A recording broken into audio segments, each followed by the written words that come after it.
चौथी समस्या, hidden charges और फीस। मैं चाहूंगा आपके माध्यम से ये नाना प्रकार के चार्जेस जो आज मैं सदन में लाया हूं, ये माननीय वित्त मंत्री जी तक पहुंचे, ताकि देश के आम आदमी की जो जेब बैंकिंग सिस्टम काट रहा है, ये उसे पता लगे, ग्राहक को भी और माननीय वित्त मंत्री जी को भी।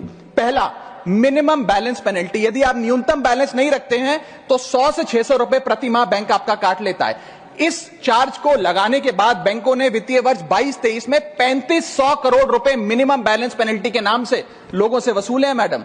दूसरा चार्ज, एक्स्ट्रा एटीएम यूजेज। आपको एटीएम ट्रांजैक्शन के लिए 2 से 3 की मोहलत मिलती है, 2 से 3 की इजाजत मिलती है बैंकों द्वारा। अगर आप चौथा पांचवां ट्रांजैक्शन कर लें तो हर ट्रांजैक्शन पे 20 रुपए एटीएम चार्ज आपको देना पड़ता है। इनएक्टिविटी फी 100 से 200 रुपए सालाना, यानी कि अगर बैंक आप बहुत ज्यादा अपना अकाउंट यूज नहीं करते हैं तो बैंक इनएक्टिविटी के नाम पे भी चार्ज लगा देता है। फिर बैंक स्टेटमेंट आप मंगवाते हैं तो बैंक स्टेटमेंट इशुएंस चार्जेस के नाम पर आपसे 50 से 100 रुपए लेता है। फिर आप कहते हैं हमें एसएमएस अलर्ट के माध्यम से मेरे बैंक के खाते में क्या आ रहा है उसकी जानकारी मिले, तो एसएमएस अलर्ट चार्जेस के नाम पर भी प्रति क्वार्टर 20 से 25 रुपए आपसे लिया जाता है। ऑनलाइन पेमेंट करेंगे एनईएफटी की तो ट्रांजैक्शन फी भी ली जाती है। जबरदस्ती आपको पहले लोन बेचते हैं और फिर उसके बाद लोन प्रोसेसिंग फी के नाम पर 1 से 3% लोन अमाउंट का काट लेते हैं। और जब आपकी किस्मत ठीक चल रही हो और आप समय से पहले अपना लोन बकाया जो है उसका भुगतान करने बैंक पहुंच जाएं तो loan pre closure charges, early payment penalty के नाम पर भी बैंक आपसे पैसा वसूलता है।